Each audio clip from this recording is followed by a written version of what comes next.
All right. So, Dr. Ahmad, I talked to a lot of Mormons, a lot of Hebrew Israelites, but a lot of Muslims also. And a lot of Muslims that I've come across, they say that the Bible's been tampered with. What do you have to say about that? That's strange that they should say that. Well, first, whether it's Mormon, Hebrew Israelites, or whatever religion, as soon as they say the Bible's tampered with, you would know that they never read it. Because my first question is Old Testament or New Testament chapter and verse. And as soon as I say that, they just stop, pause, especially for our dear Islamic brothers and sisters. If they say the Bible is tampered with, they heard the Bible was tampered with. They never proved it.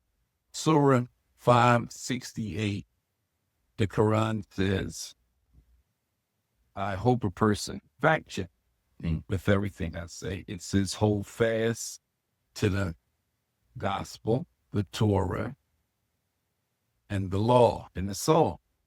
So what does that mean?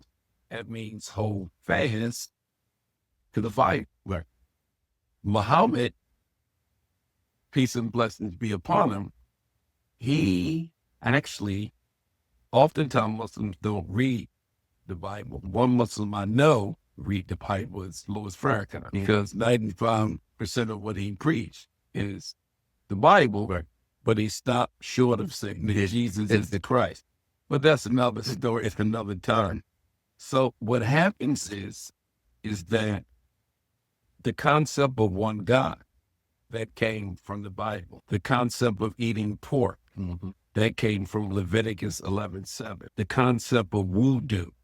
So we know for a fact that Muhammad was a very serious Bible reader, which most Muslims don't even touch it. Also, the Quran says in Surah 10, ayat 94, it says, O Muhammad, if you do not understand what we revealed to you, go to the people that were before you, the Jew and the Christian. So the question is, if Muhammad is the seal of the prophets, and this is God's last revelation, why would God send him to a corrupted book, a holy God that knows the future? So that's problematic.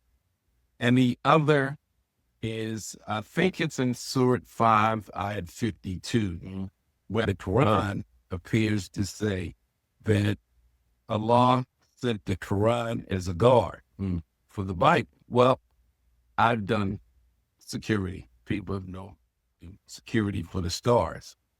And if something happened to one of the stars, was the first question you asked, where was security? So if Donald Trump got shot, killed, or whatever, first question is not Donald Trump.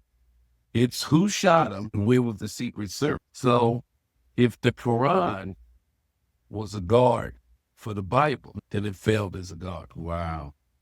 Wow. That's powerful.